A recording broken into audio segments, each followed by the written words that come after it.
സാരഥി. ജലാലിന്റെ ജമാലാണ്, കലാമിന്റെ കമാലാണ്, കൂരിരുൾ നിറഞ്ഞ കൽബി സൗഭഗമാണ്. ജയവഴി ജയവഴി തെളിഞ്ഞതാ സത്യസരണി, ഹിദായത്തിൻ ചന്തം തികഞ്ഞ സയ്യിദി.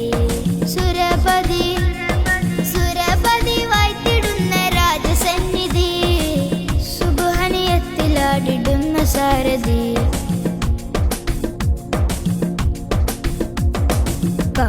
ജഹീലിന്റെ കാലത്തന്ന് കാർമോഗി പോലെ ജനിച്ചു ത്വഹ.